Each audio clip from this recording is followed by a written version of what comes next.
Nacho Sundays, every Sunday at 6 p.m. Live on YouTube on the EBL exclusive Battle League Network. Hosted by FiboNacci Brown. Nacho Sundays, Nacho Sundays, Nacho Sundays. Nacho Sundays, Nacho Sundays, Nacho Sundays. Nacho cheese, beefy, nacho veggie, nacho supreme, nacho Sunday. Nacho Sundays. Nacho Where it's not your Sunday. opinion, it's Nacho's opinion. Nacho Hosted by Sunday. FiboNacci Brown. Nacho Sundays. Nacho cheese, beefy, nacho veggie, nacho supreme, Nacho Sundays. Where it's not your opinion, it's Nacho's opinion. Hosted by FiboNacci Brown. Nacho Sundays. Nacho cheese, beefy, nacho veggie, nacho supreme, nacho Sundays. Nacho Sundays. Nacho Sundays. Nacho Sundays. Hosted by FiboNacci Brown. Don't forget to go to FiboNacciBrown.com to get your copy of Growing Down. Nacho Sundays. Nacho Sundays. Brought to you by the exclusive Battle League Network. EBL.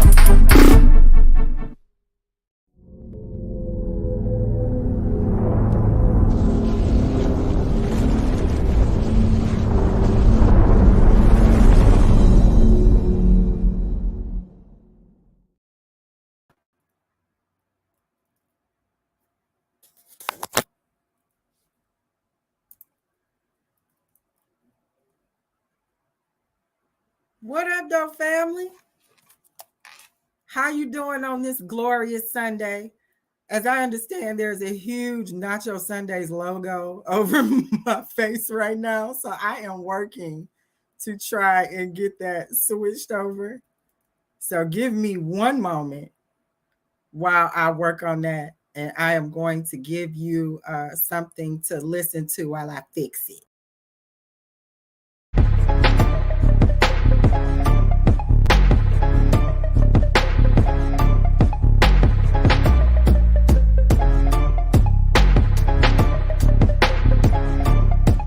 Yeah, 2-1 Illuminous, FiboNacci Brown, yeah.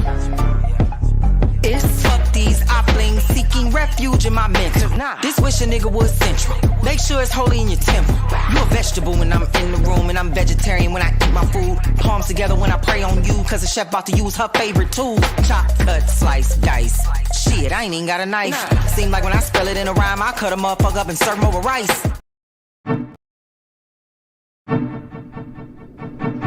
Nacho Sundays, every Sunday at 6 p.m. Live on YouTube on the EBL exclusive Battle League Network. Hosted by FiboNacci Brown. Nacho Sundays, Nacho Sundays, Nacho Sundays. Nacho Sundays, Nacho Sundays, Nacho Sundays. Nacho cheese, beefy, nacho veggie, nacho supreme, nacho Sunday. Nacho Sundays. Where it's Nacho not your Sunday. opinion, it's Nacho's opinion. Nacho Hosted by Sunday. FiboNacci Brown. Nacho Sundays. Nacho cheese, beefy, nacho veggie, nacho supreme, Nacho Sundays. Where it's not your opinion, it's Nacho's opinion. Hosted by FiboNacci Brown. Nacho Sundays. Nacho cheese, beefy, nacho veggie,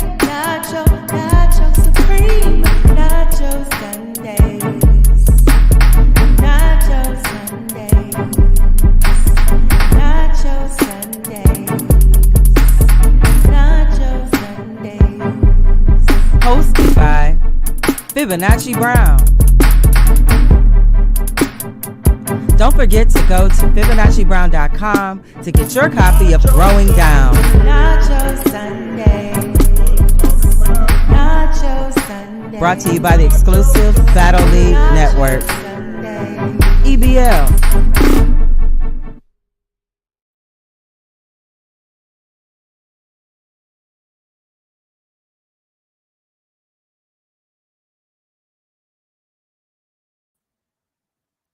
There you go, family.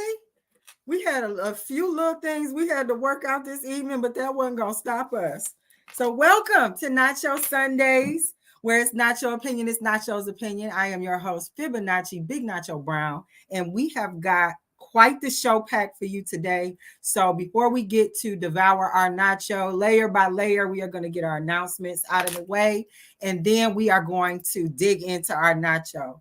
First off, let me first say there was a battle on March 9th. It was the goods card with the EBL exclusive Battle League Network, and they were able to present their 3 battles that went off without a hitch. So congratulations to them. Congratulations to all of the battlers that evening. Also, we are having an EBL collaboration with Bar You to Death for Bar You to Death's Baz 45th birthday. Okay, so he is going to be bringing in his 45th birthday with quite the card. Let me tell you some of the battles that are going to be on this card. And let me also tell you, this is a live card. So this is not going to be something that's exclusively in the audio verse.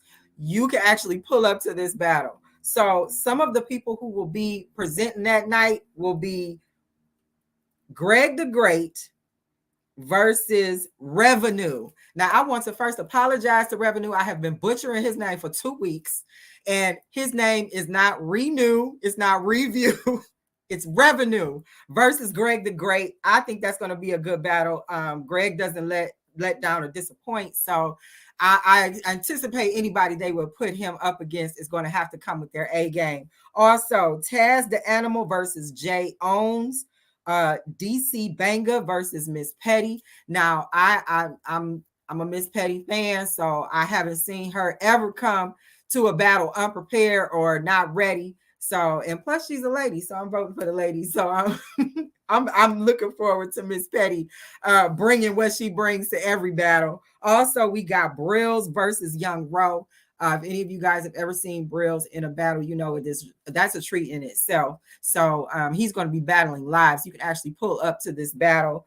Also, we got Jay Normus and a Stone. Jay Normus doesn't let down. He was in the last EBL event, Pay Homage. And I do believe that, or no, I'm sorry, not the Pay Homage, the one prior. But anywho, when Jay Normus is on the card, he is definitely bringing bars. So I'm looking forward to seeing all of these battles. Plus, there are at least 5 or 6 more. And from what I have been told, it is confirmed Miss Vicious will be battling I Am Bars. I Am Bars is flying in for this live event. So I know that is going to be one for the books. If you can pull up to this battle, I suggest you do. I can't wait to see how this battle goes down. So that is going to be on the April 7th Baz Bar You to Death birthday card. Say that 5 times fast. That is going to be on April 7th.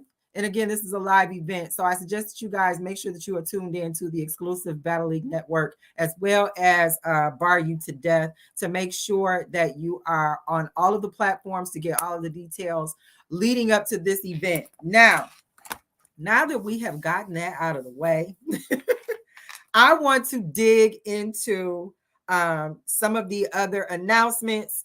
First of all, make sure you guys are heading over to FiboNacciBrown.com. That's FiboNacciBrown.com. There you will find that I am a published author.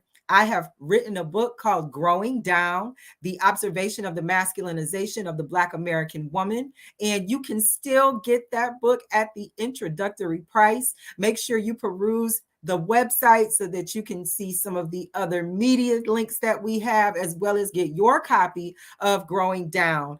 And I'm seeing a lot of traffic coming through the website. So I just want to say thank you. And I appreciate those of you who stopped by the website to check out Fibonacci Brown and to order your copies of Growing Down. Much appreciated.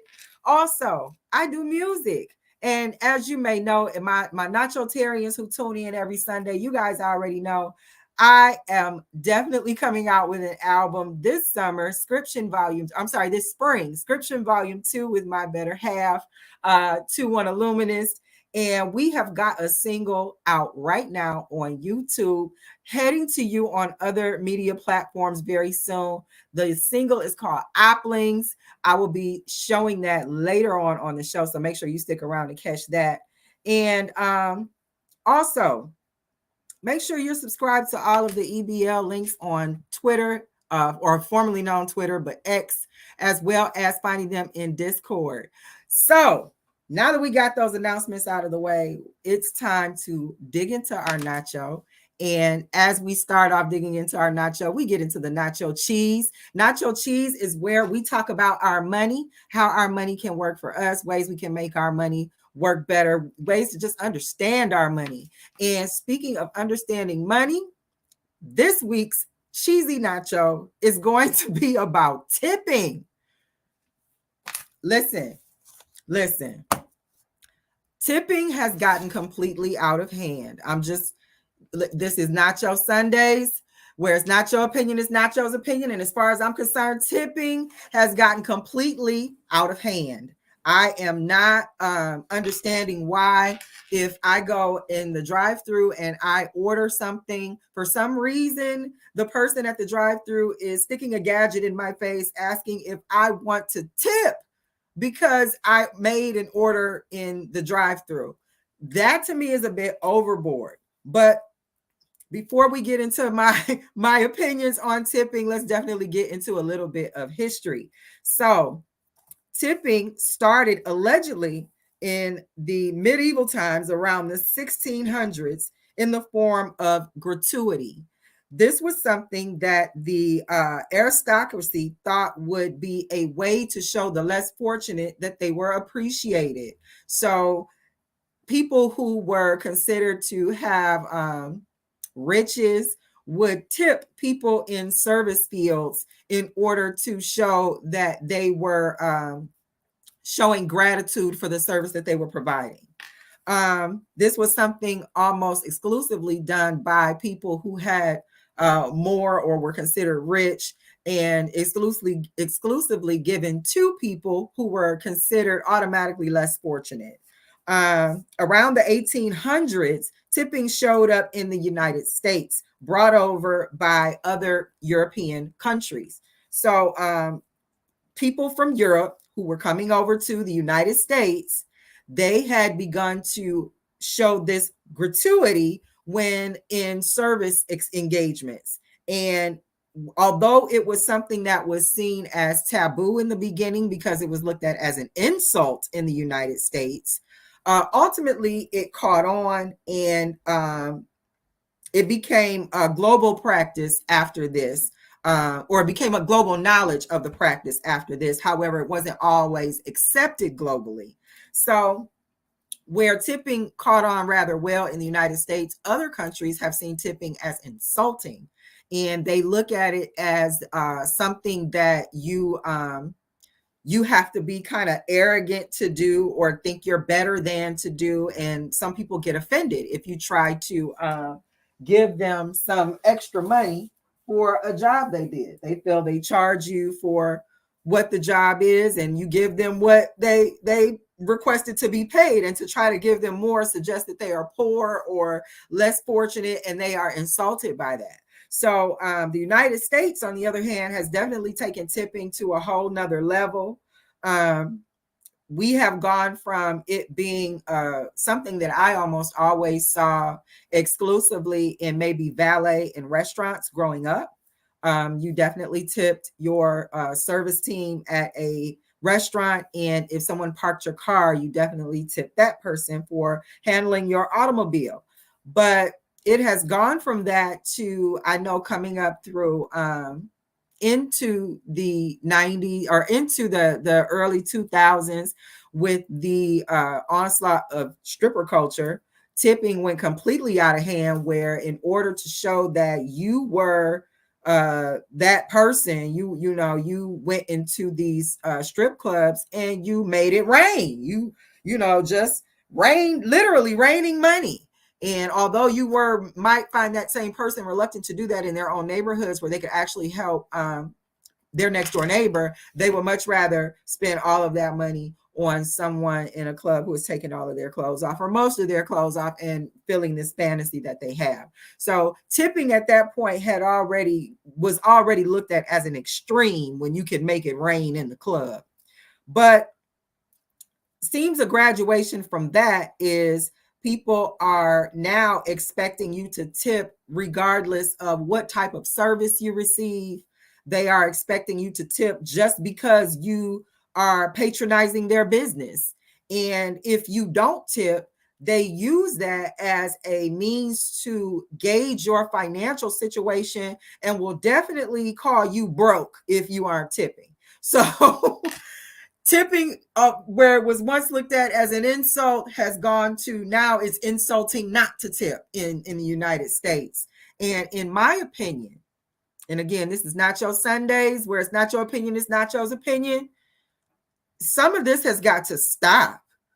I don't feel right with people feeling entitled to my money. Okay. Don't think that just because I bought a burger and fries from you that you are entitled to more of my money for that. So for some reason, I know for a fact, if you go to that Star place that serves coffee, if you go there, you order something in the drive-thru, you are going to get to the beginning or the part where you get ready to pay, and they're going to stick a little gadget in your face where you can slide your card in to pay, or you can give them cash. But if you use the gadget, it's going to be an additional step in there where you are asked, do you want to tip? Because you placed this order in drive-thru. Now, they didn't bring it out to you. There isn't an additional coffee or beverage, no mints, no coupons. You just paid for your purchase of beverage, and you're being asked, do you also want to tip? Now, some people say, well, you have somebody's actually making your coffee. That is a service. So, if you want to tip that person for making your coffee, you should. And to that person, I would say, do you do that for all the things that you purchase? Because everything is a service. Do you pay extra money on your light bill for the service of lights, or do you give them exactly what they tell you owe? Or better yet, do you get on a payment plan because you don't want to give them everything that they're telling you owe them for the service of receiving lights? So when is it too much? I think that to expect someone to pay an additional money for something they purchased that you told them cost a certain price and they paid that price, for you to feel entitled to more money and to look at that person a certain way if they don't give you more money, it's a bit ridiculous. Yeah, I'm gonna say it. It's not your Sundays where it's not your opinion, it's not your opinion. And like I said, it's ridiculous. Don't feel entitled to my money. I remember there was this I don't want to say a phenomenon. I hate to give it that much credit, but there was a few videos circulating on social media where there was a group of women who had gone to a restaurant for one of the women's birthdays. They went with a gentleman. The gentleman was willing to cover the birthday girl's dinner, but the birthday girl, for some reason, thought this gentleman should cover everybody's dinner who came. And if he didn't, he was considered broke. And the entitlement of it, because immediately I thought, well, if he was willing to pay for her dinner and willing to leave a tip, that was more than enough of a birthday gift. But because she had this entitlement of, you should cover all of my friends, whoever wants to come and eat, you should be paying for it, Mr. Date number 2 or 3. So I was just trying to understand how, if this person is expecting someone that, that you can't even see past somebody paying for your food on your birthday, what would she expect a tip to be? What did she expect he was going to leave as additional monies just to say thank you to the service team that provided the food for this group? So it's, I think tipping to an extent has just completely gone bananas. It's out of hand. It's not, it has gotten away from gratitude. And if you notice, sometimes when you go to restaurants, if you have a group, many times there will be an automatic gratuity that they add to the bill. Well, that word gratuity comes from gratitude.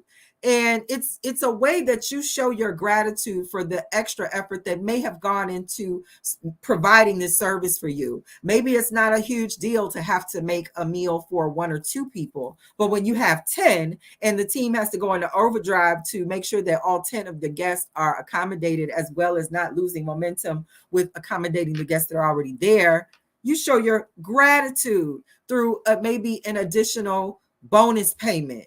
But you have people now who are expecting it. They expect to have additional money just because they work there.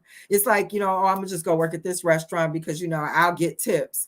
Not even thinking, you also have to balance the tip with good service. You have to be able to make sure that you are earning the tip you believe you're entitled to. You can't just bring your entitlement to a service interaction with a customer. So at the same time, I don't want to seem one-sided. There are also establishments who will automatically add a gratuity regardless of the service they provide you. I've seen establishments where they have added in gratuity for a pickup order. So you're not coming in, you're not taking your jackets off, you're not sitting down, you're not at the table, you're not seated reading a menu, you're not having conversation and creating an experience at this restaurant. You are literally coming in, grabbing your bag and going back to your vehicle. And when you look at your receipt, there is a gratuity charge. So I think that while I'm also saying that tipping is getting out of hand for the expectation of the service provider on the wait staff to expect it, it's also a bit much for these restaurants to just add it in when somebody's just coming to pick up their food. Frankly, if you have someone willing to come and pick their food up, you don't have to seat them, serve them, bring them water, waste napkins, unnecessary straws while they wait for food. You don't have to go through all of that. They're just willing to come in and pick up their food. You should probably give them a discount. That's what I think. Instead of trying to charge them 20% gratuity, you should give them a discount for coming to pick up their food and not putting your wait staff through the stress of incorporating you into the dining schedule. So, that's just me. Again, this is Nacho Sundays, where it's not your opinion, it's Nacho's opinion. And I think that if somebody is coming to pick up their own food and you don't have to seat them, if you are an establishment that offers seating, give them a discount. They're giving your staff a break. So additionally, I think that people who just have a motto where they don't tip at all, if someone is giving you above and beyond service, they are accommodating you in ways that fall outside of a normal transaction. Let's say you go out to eat, you've ordered steak dinners, it comes with a salad. You order the ranch dressing. Okay, they bring you ranch dressing. You're halfway through the salad and you realize this dressing is just not cutting it for me. I need a whole new salad and I need dressing. And I tried to drink it, with this wine, and it's not complimenting this wine at all. And they're like, no problem. We're going to get you a new salad. We're going to get you a new glass of wine. We're not going to charge you for the glass of wine or the salad, and your steaks will be ready any second. That might require a little above and beyond because they went above and beyond for you. They didn't have to credit you for wine you drank. They decided to incorporate that into how it was for you as an experience, and they accommodated that so they can keep the experience positive. That's above and beyond. It falls outside of the normal. Here's your food. I'll take you. Or let me take your order. Here's your food. I'll take away the plates. Here's your bill. Blah blah blah. It falls outside of that. So when somebody's going above and beyond, I do think that requires some sort of thank you, some sort of gratitude, some sort of gratuity. So in those instances, for people who just hold the motto that they don't tip at all, I think that is also shameful. I think when people do a good job, you do give them extra. That's just how I feel, because it's not what you requested in the original agreement of what was to be transacted. So if they're going above and beyond, trying to make sure that you have a wonderful experience, yes, tip them. Don't stick to this I'm not tipping motto. But again, there is this struggle out here with tipping where they're going back and forth between being entitled to it and feeling and customers feel like they don't have to do it at all. Don't feel entitled to my money. Okay. If I want to share my money with you, that's on me. And I'm doing that by spending in your establishment in the first place. But to feel I should be tipping as well. Some of these establishments, especially these restaurants, they should be covering the cost of their staff, not passing that cost along to the customer so that the wait staff is looking at the customers if they're doing something wrong when these people work for you. So, that's got to be worked out. And again, this is Nacho Sundays where it's not your opinion. It's Nacho's opinion. And like I said, you tip where it's appropriate, but don't get ridiculous. Okay. Now, before we head into our mid-show, I'm going to slide over to my chat. And I see my cousin sister has checked in. She is calling me Cisco, and I'm calling her cousins. So hello, beautiful. Thank you for tuning in to Nacho Sundays this Sunday. My favorite T1XL is in the chat. Hey, 21. And I see exclusive Battle League is in the chat. If it ain't exclusive, it don't matter. So again, thank you guys for pulling up to Nacho Sundays, where it's Nacho opinion. It's Nacho's opinion. We also have Super Smith in the chat. Super Smith is asking where I'm from. I start every Nacho Sundays with "What up, though, family?" because I am a Detroit girl through and through. And when in Detroit, we say "What up, though." I am also wearing my Michigangster sweatshirt today. So I am a Detroit Michigangster. That's where I'm from. So with that said, you guys, we are going to head into our mid-show. And I do want to show the Scription Volume 2 single Opplings video, because I am very proud of this video. 21 and I worked extremely hard to bring this to you, and I do hope you enjoy it. So please sit tight while I share my screen and share this video with you.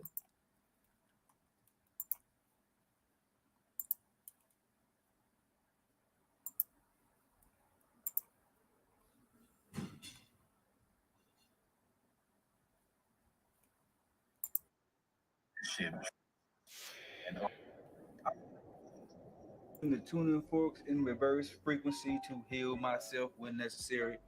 Seems like there's more than just one. It is a network that I'm unraveling here. So I'm gonna need more time to unravel this network. If you understand what I'm saying.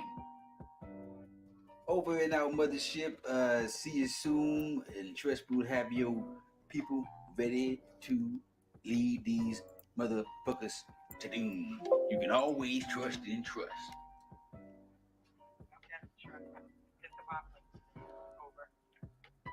Over in our mothership, we in this bitch.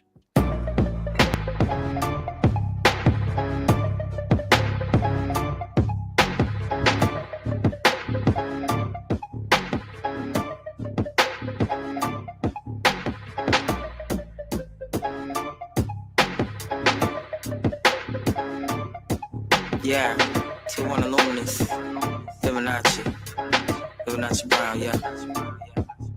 It's fuck these oplings seeking refuge in my mental. This wish a nigga was central. Make sure it's holy in your temple. You a vegetable when I'm in the room, and I'm vegetarian when I eat my food. Palms together when I pray on you, cause the chef about to use her favorite tool. Chop, cut, slice, dice. Shit, I ain't even got a knife. Seem like when I spell it in a rhyme, I cut a motherfucker up and serve him over rice. You ain't the only one that lose your cashews like you fi. But since me goes nuts too, I call it stir fry. Talk that shit, I'm licking my lips. This kind of beef my favorite shit. Scrimmage anonymous, like nigga, who you playing with? And that's a meal on you haters. Healthiest meal you ate in ages. The way I see through the bullshit numbers, I might be Neo in the Matrix. Yeah, and that's on Trinity. Shit, piss and spit on the enemy. Fake friend of me, shit be offending me. Limit to sending me, friend of me, remedy. Serving that knockoff Nike shit. Check a nigga like, yeah, just try it. I like when they think they tough. Smash on the top, I'll fuck them up.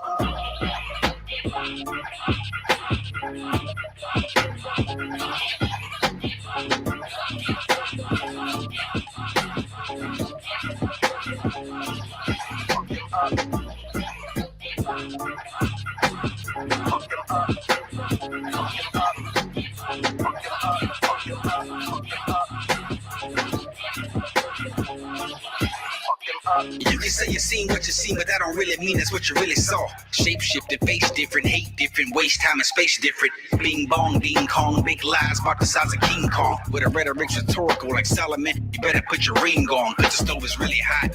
4 eyes, 4 pots, 2 pans. Dinner with dessert cooking in the kitchen. From scratch, no cans, and I'm walking with the band. Big hats, big boots, drum major. Big stick, long post, love nose, big shot, long ranger. Big hawk talking, giant walking, titan writing, calling scripture. Super Saiyan saying something, slaying legion with the scripture, 2nd edition. I'm a shot on a mission, Creek in position, Cherokee with the vision. Seminole limit, Florida to the boo, I don't stop, get it. Sosa, no Sammy Davis, Jr. dancing, tap, fast feet, hand cannon, blam, grandstanding, cub man, and dumb man, the nigga. Everything back, everything stole, everything go, everything cold, everything got every motherfucking peanut butter in like bowl, motherfucker.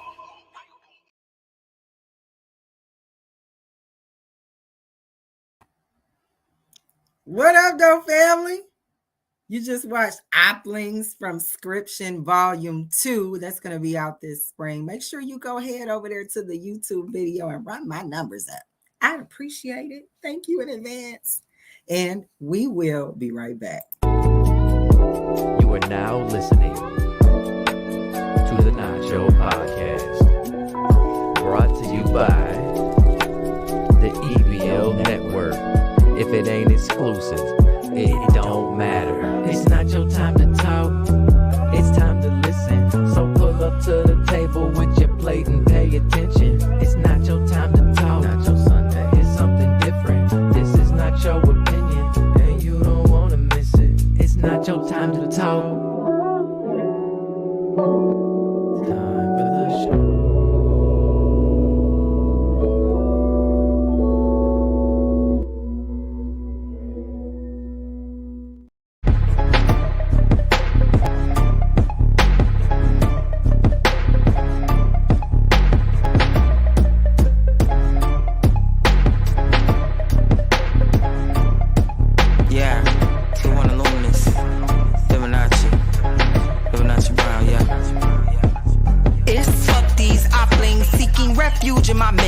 This wish a nigga was central. Make sure it's holy in your temple. You a vegetable when I'm in the room, and I'm vegetarian when I eat my food. Palms together when I pray on you, cause the chef about to use her favorite tool. Chop, cut, slice, dice. Shit, I ain't even got a knife. Seem like when I spell it in a rhyme, I cut a motherfucker up and serve him over rice. A woman is the most potent expression of feminine energy in the harmonic equation of the human experience. Growing down, an observation of the masculinization of the Black American woman. Volume 1. Get your copy at FiboNacciBrown.com. And we back. What's going on, family? We are getting ready to get into another layer of our nacho, and that layer is going to be the veggie nacho. And in the veggie nacho, we talk about health. And this week's health discussion in the veggie nacho is going to be around, are your clothes making you sick? So I know you're probably like, Nacho, what are you talking about? My clothes making me sick. How can my clothes be making me sick? Well, I'm glad you asked. First of all, let's talk about the frequency of clothing. And when I say frequency of clothing, I'm not talking about how often you wear it. I'm talking about the actual energy and vibration your clothing carries. Now, from what I've been able to look up, clothing is measured in mLs, as well as your body frequency is measured in mLs. And for simplicity's sake, the human body has a energy level of 70 to 100. So things that complement that body frequency will work well with your frequency, and in certain instances actually help to heal you if they are frequencies higher than that. So for instance, where the human body has a frequency of 70 to 100, linen, the fabric linen, has a frequency of 5,000. So compare that to what your normal body frequency is, and it's actually good for you to wear linen. Wearing linen is so good that in war times where they had to have makeshift hospitals, people who were brought in off of the battlefield were actually set up to heal in bedding that was made of linen. They also had linen tents over the tops of those beds, including on the pillowcases and the sheets. This indeed did help these people heal much faster, but for some reason they stopped using linen and went to cotton.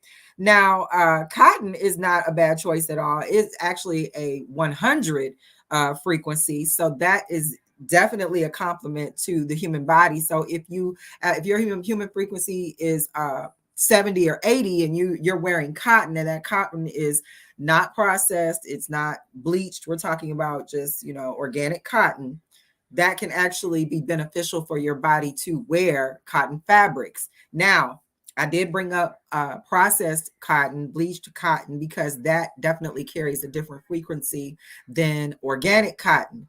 Bleached cotton can carry a frequency of 40 or less. So that can actually be detrimental to your body. Now, ways that you can find fabrics detrimental to your body. I know a lot of women may experience this. If you wear a fabric on an undergarment that doesn't agree with your body frequency, you can actually have problems. It can cause discharges, odors, things that you're really not trying to deal with because you got the wrong fabric on and it's not agreeing with you. So you definitely want to be wearing fabrics that are healthy for your body to wear and resonate with. Speaking of which, I know a lot of people who tend to work out. They have heavy workout schedules. So they're at the gym, or they're constantly running, or they're going for a walk, or they're working out in their home gyms, and they tend to wear a lot of athletic gear.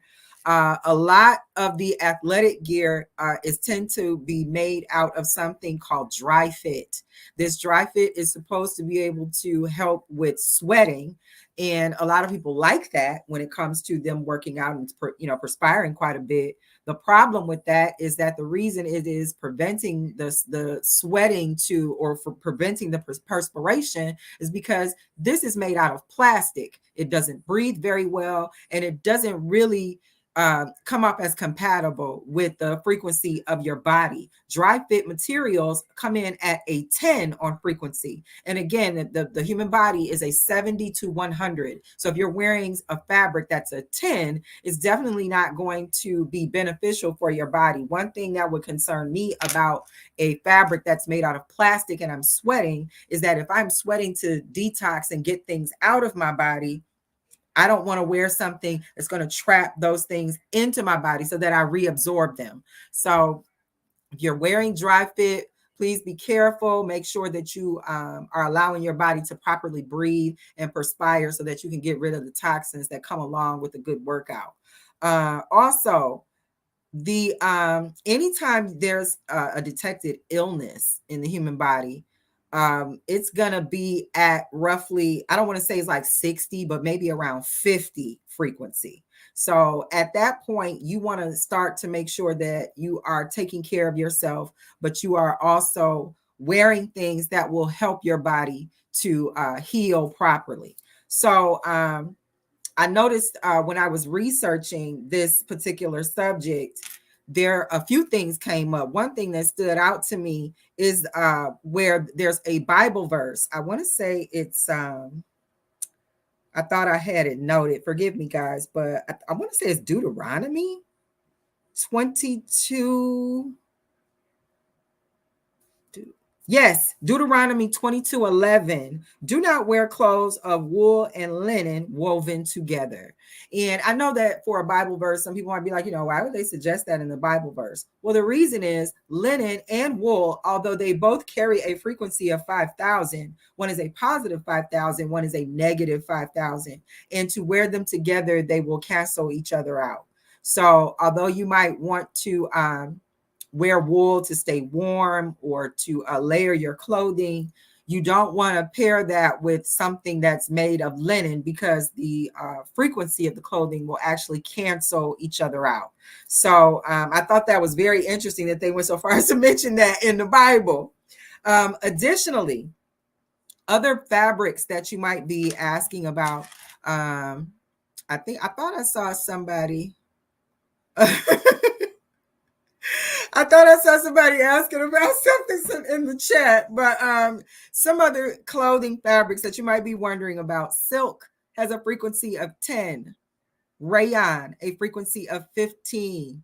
Polyester, acrylic, spandex, a lot of those are leggings, lycra, nylon, all of those have a energy frequency of 0.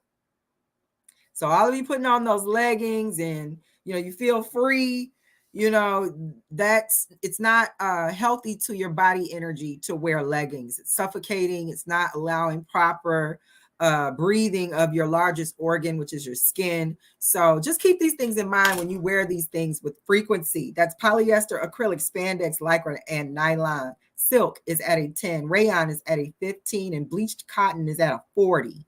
So the human body resonates at a 70 to 100. So make sure that when you are pairing fabrics, that you are looking to wear things that work with your body. I'm a cotton person. I like cotton. I like silk too. I'm not going to front, but it's not as breathing as we would like for it to be. Again, spiders trap their prey in silk. So just think about that. That really, connected a dot for me when I read that. And again, this is Nacho Sundays, where it's not your opinion, it's Nacho's opinion. And I see where they was going with the silk. Dry fit. Don't forget about the dry fit. Make sure you guys are checking your clothes and checking how long that you are wearing these clothes, because they're not breathing properly, especially when you are perspiring. You want to make sure that you allow your body to get rid of those toxins that happen in the workout process appropriately. You don't want to reabsorb them because you're wearing literal plastic for clothes. Additionally, on the subject of, are your clothes making you sick? I saw in something called The Guardian, from an article back in July of 2023, said that skinny jeans can cause digestive issues and nerve pain. People are wearing their jeans entirely too tight, and it's causing digestive issues and nerve pain, to the point that it was mentioned in this article. Now, I'm going to go out here on a limb, because I have seen, I don't too much see a lot of ladies wearing skinny jeans that are not for them, in a way that looks like they're not for them. But I've definitely seen some gentlemen who have stuffed themselves into some skinny jeans that let me know, oh, those are skinny jeans. And fellas, it's causing digestive issues as well as nerve pain. Nerve pain is nothing to play with. If any of you have a diabetic in your family who may be experiencing nerve pain because of their condition, they will tell you that nerve pain is nothing to play with. And I'm telling you, if you are bringing on nerve pain prematurely because you are insisting on wearing skinny jeans, shame on you. It's about your health. I'm going to ask you to buy bigger jeans, because it's not worth it. I also came across some information about chemicals in fashion. Now, this particular article with the chemicals in fashion mentioned Alaska Airlines where in 2003 there was a complaint that the uniforms that the flight attendants were reported to have to wear, they began to complain that they were experiencing some symptoms of what seemed to be maybe allergic reactions to their uniforms. Now, I can imagine that as an employer, they're like, yeah, you're allergic to your uniform. You better get your tail in here to work. Let's crack this schedule. But this actually became such a problem that they really had to look into it and have it investigated. And what ultimately ended up happening is that the attendants who had to wear these uniforms reported things like blisters, swollen eyelids, hives, and allergic reactions. Well, because the complaints began to come in so frequently, this particular airline was able to kind of tiptoe around admitting that there was an issue with the uniforms, and they just agreed to go with a whole nother vendor to remake the uniforms and go with new uniforms. Well, ultimately, when that happened in 2018, the reports came back that the allergic reactions and symptoms had doubled. So when they had the clothes tested, some of the things they found in these clothes were tributyl phosphate, lead, arsenic, cobalt, among other things. But I wasn't able to find much past that, but I just thought it was very interesting that here I'm looking up the frequency of clothing, and I ended up in an article where the actual chemicals that are being put on the clothes are causing physical reactions quicker than what you may see with frequency changes in clothing, showing up in these people who are wearing these uniforms. So much so that when they decided to switch to another vendor to hopefully alleviate the problem, the symptoms doubled. So when you think about the frequency of clothes, you're thinking, I want to wear cotton. Well, you can't wear bleach cotton because then that's going to take the frequency of the clothing down. But then whatever clothes you buy, you're going to have to make sure that they aren't treated with some chemicals that could ultimately make you even more sick. So much so that you could be breaking out in these hives, these blisters, or any number of other allergic reactions because your clothes are making you sick. So I implore you to look at what you're wearing. I know it might be the hottest thing in fashion, but if you have it on for 5 hours and it's basically suffocating you, it might not be worth it to sweat in that jacket. You understand what I'm saying? And again, this is Nacho Sundays, where it's not your opinion, it's Nacho's opinion. And in my opinion, organic cotton or linen. And that's it. It's just too risky to do anything else. Now, before we move into the next layer of our Nacho, I want to slide over to my chat. I see that a few people have come over to spend their Sunday with me, and I appreciate that. Wayne is in the chat. How you doing, Wayne? He said, Nacho, Wayne. Miss Vicious is in the chat. She is saying that beat is so fire. I will make sure that 2-1 Illuminous knows that he is definitely behind all of the production on the 2-1 or on the 2-1 Illuminous FiboNacci Brown collaboration called Scription Volume 1 and 2. So everything you hear on those volumes is going to be either me or him. Exclusively, the beats are him. I'm just the rapper and the singer sometimes, but I have to give it to him. He does have quite the hand when it comes to production. Oflo is in the building. He definitely came over here to let us know he is the energy. Yeah, you're the energy. Oflo said, what about the cotton? What battle? Where at? That is an inside joke. I am not a battle rapper, but I did have a verse where I had to set some things straight, and that is a hint back to that verse. 2-1 is pointing out dead clothes. That is absolutely correct. Dead clothes. And these clothes can actually cause problems. Even if they don't kill you, they can definitely cause problems that you don't want to deal with, from hives to blisters. So that's no fun.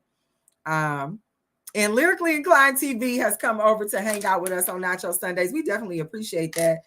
For my battle rappers that are in the chat, you are going to appreciate this next step because I need to get that water. A lot of times doing Nacho Sundays, you know, get a little parched. Got to take care of that. But moving on to our next layer of our nacho. That is going to be the beefy nacho. And in the beefy nacho, this is where we talk about conflicts wherever it may exist in the world. And this week on the beefy nacho, we are going to be talking about employers versus employees, on-site workers versus remote workers. Who wins? So right now, the pandemic is behind us, and we have come out of a state where it has been mandatory that many people work from home. Now that you can come back to the office, many employers are adamant that their employees do just that. While on the other hand, employees are pretty much enjoying the work-life balance that a hybrid schedule of working in sometimes in the office and sometimes at home allows them. And they are just kicking and screaming, not wanting to return to a 5-day-a-week schedule in the office. So from what I was able to gather from a Forbes article, the remote builder stated that 90% of companies plan to implement a return to office policy by the end of 2024. Even places like Meta or Facebook, as well as the company Zoom, are definitely wanting to make it mandatory for their employees to at some point be in the office. Now, I found that interesting because people like Meta and Facebook, along with other social platforms, have made it very easy to not have to be in a brick and mortar building to get work done, especially Zoom. I know during the pandemic, as well as even currently, people are still utilizing Zoom to have meetings where you don't have to fly in to have the meeting. You don't have to rent a hotel room, get a rental car, and show up physically somewhere. You can actually pull up to a Zoom meeting, get a face-to-face. Materials can be electronically distributed so that you don't have to have physical paper. And this allows everybody to communicate across platforms and other boundaries like states and time zones. So I don't understand how companies who make their bread and butter on making sure people can communicate remotely would even think that there's an argument to be had to require workers to come back to work on a mandatory basis in the office. But again, this is Nacho Sundays, where it's not your opinion, it's Nacho's opinion. And I said it, Zoom, you got your nerve. You really, really got your nerve. Now, in addition to some of these gripes, the companies are arguing, meaning the employers are arguing that human interaction and synergies foster innovation, collaboration, and corporate identity necessary for the success of the company. And as a result, remote work culture is getting diluted, or remote work culture is diluting corporate culture. Now, from the employer end, I can totally understand that. I can understand where you believe that the human interactions your employees are able to have when they can brainstorm together in one room and bounce ideas off of each other, have lunches together, brown bag it. You create these experiences where you get a certain product out of those engagements that ultimately makes your company successful. So you believe according to your metrics. Additionally, these companies are actually one survey company did a 2022 survey on Korn Ferry, and they revealed that a study of 15,000 global executives agreed that corporate culture is more than 30% of their market value. So not only are employers feeling that their corporate culture is at stake, they are feeling it is at stake because of how much corporate culture impacts their market value when it comes to looking valuable outside of the company to other people. So they feel that they need those human interactions. They need people coming in and adding to the corporate identity in order to keep that market value strong.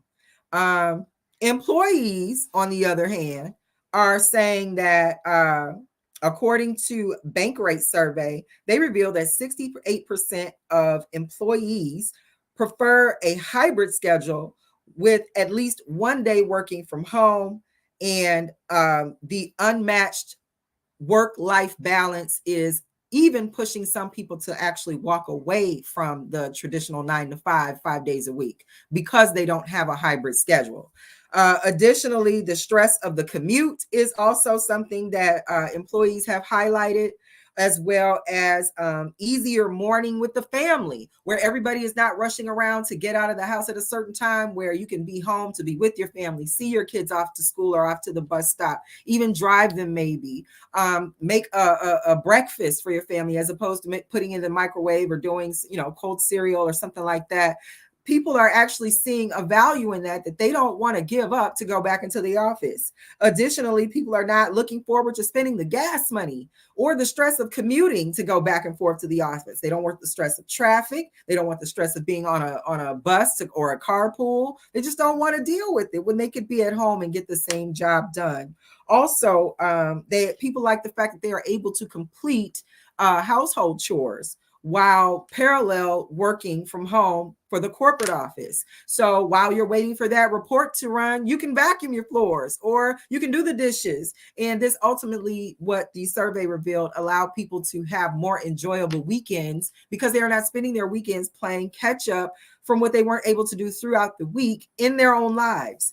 So when you look at both sides, again, this is Nacho Sundays where you're here for opinion. And I'm going to give it to you. Not your opinion.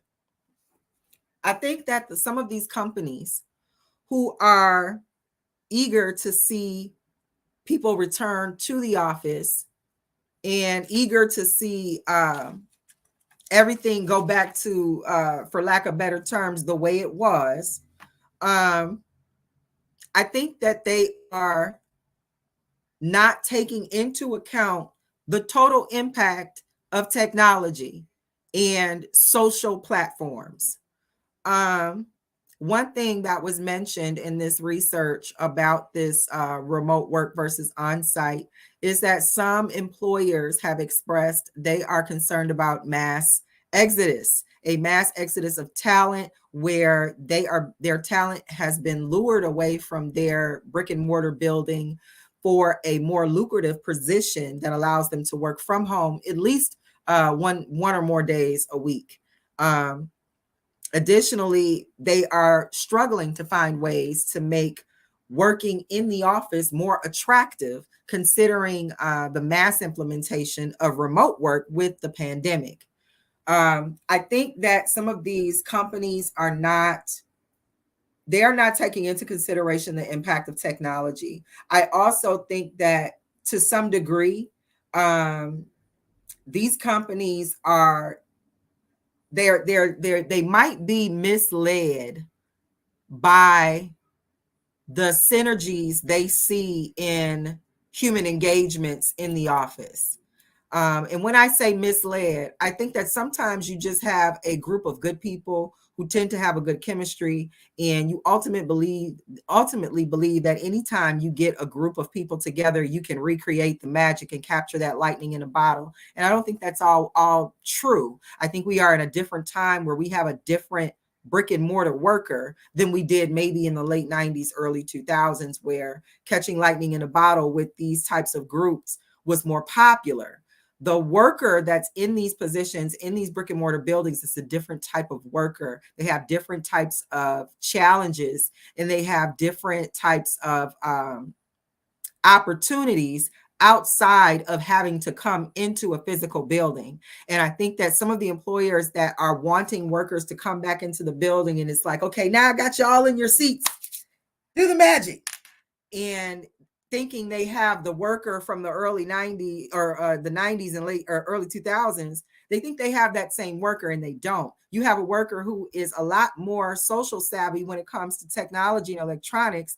And before they are pushed in that way, they're going to find an opportunity which is going to look to them like the path of least resistance. So I think to some degree, they may be overestimating what the human engagement in the office can actually produce by way of success. And I also think that, listen, I know some of y'all ain't gonna like what I just said. Again, this is not your Sundays where this is Nacho's opinion, not your opinion. So you're gonna have to, if you hear from my opinion, I'm gonna give it to you.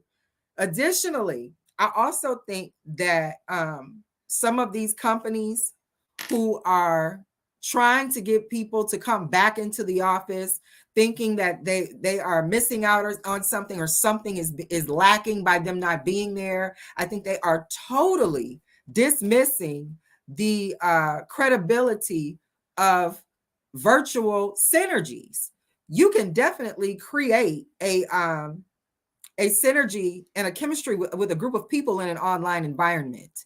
You can definitely put several people in a virtual environment and get results.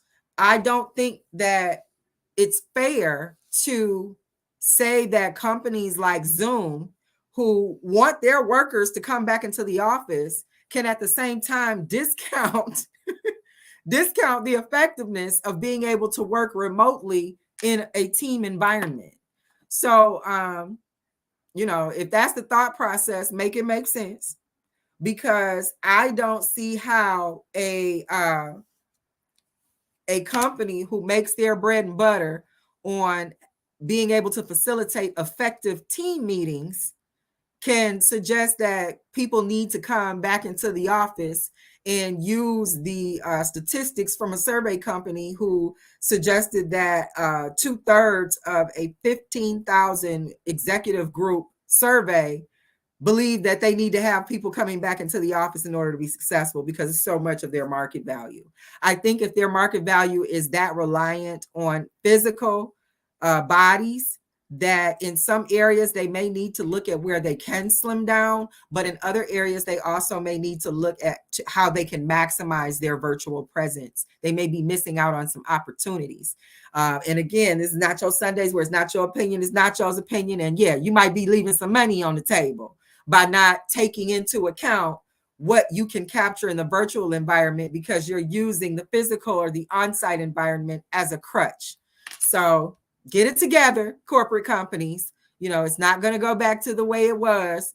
In some instances, we have to go kicking and screaming into certain circumstances, but I think there's a way to have a happy medium where we're not giving away all of our access in exchange for a convenience, but we are using it as a tool in order to stay effective with the human touch.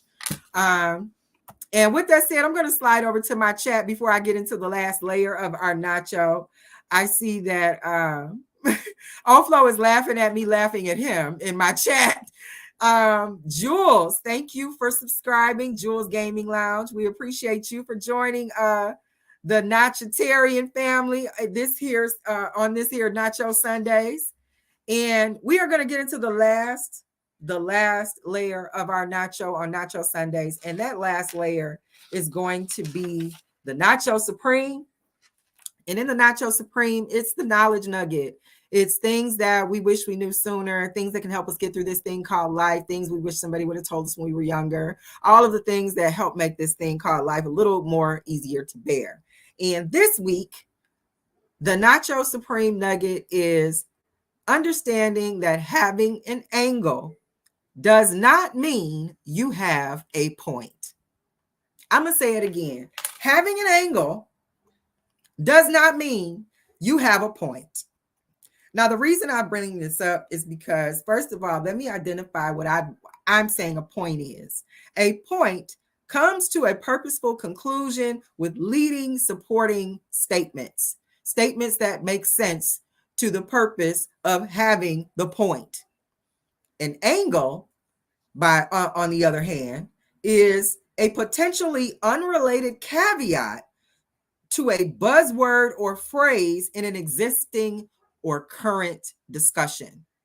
For example, if I am having a conversation with someone, they're like, hey, have you looked at the sky today? And I'm like, yeah, I looked at the sky. It's a really beautiful blue. And then somebody out of nowhere comes in and say, did you say blue? Blue is another word for green. So really, when you saying blue, it really means green. And if you understood green, and they go all down a street where you weren't even going.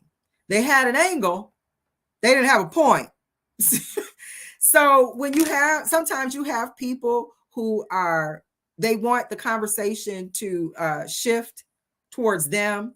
So they work to be a distraction in a conversation so that they can garner the attention of the people in the conversation. Not saying that they have something of value to add to the discussion, not staying on task with what the discussion is even about, but just wanting the attention from the people who are having the discussion. They throw an angle out there so that they can garner garner the benefits of the attention. They don't have a point. They're not talking about what you're talking about. They just heard a buzzword and was like, oh, let me take that and go down this street and try to go in a totally different direction because they feel that will have them leading the discussion.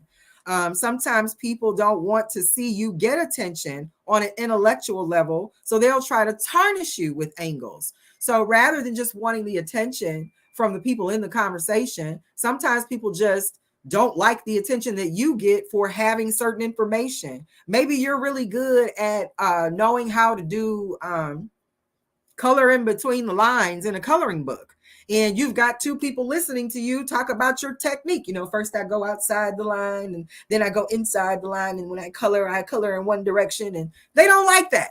They don't like that you got a technique and it works for you and it comes out with something fabulous. So they try to throw an angle out there in order to turn the conversation and attention off of you onto them. So while you're demonstrating how you color so perfectly in the lines, they might be like, you use crayons. You know, crayons are toxic. They say if you use too many crayons, you might turn the color of the crayon, you know, has nothing to do with you talking about coloring inside the lines, but just because they can take the attention off of you and throw an angle out there to tarnish what you're doing, they in turn garner the attention of the moment. So you got to be able to distinguish between the two, that just because you have an angle doesn't mean you have a point. Make sure that if you are going to participate in a discussion, that you participate with something to add to the discussion. If you're not asking questions, trying to understand what the discussion is about, you know, be able to contribute to this discussion in a valuable way that doesn't turn it from the topic. And if it does turn it from the topic, be intellectual enough to say, this might be outside of what we're discussing, but this is something that came into my mind, or this is something that I was triggered to think during that discussion. But to just throw it out there to try to turn the discussion for sake of attention, that's you know, and I hate this term, but that's clout chasing. That's what it is. You just want attention, period. You don't care what you're ruining in order to get the attention. You don't care that, you know, the whole discussion got derailed. You're just glad you got the attention of the moment. Be able to spot those people. Know how to get your discussion back on task from people who want to be conversational vultures because they want attention. Learn how to be able to let them know, you know, I understand you have an angle there, but the point of this discussion, and get back on track. And with that said, I am going to get ready to take my nacho plate to the kitchen and wash dishes. I enjoyed devouring the nacho with you guys. I see the mailman has joined the chat. Thank you for coming over and spending your Sunday with us here on Nacho Sundays, season 2, episode 6. And with that said, we are out.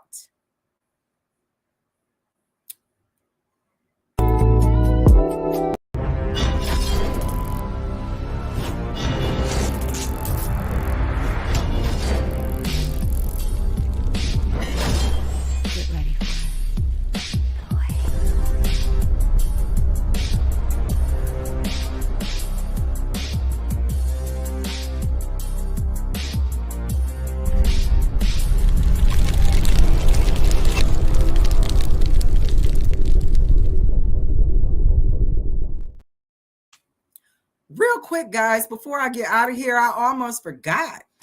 Nacho Sundays is looking to add an addition to the show called Nacho Stand Music. And because I myself am an artist and I do music, I also want to be able to showcase other artists. I know last week we brought up Wayne, one of the EBL jewels, who is always putting out music. And I want to offer that opportunity up to some of you. So if you think that would be a good addition to the show, make sure you get in touch with me and let me know. Drop it in the comments or contact me on any of the platforms, whether that's on Twitter or Instagram, to tell me how you feel about Nacho Stand Music. I'll be looking forward to your comments, and I will see you next Sunday. Have a great one.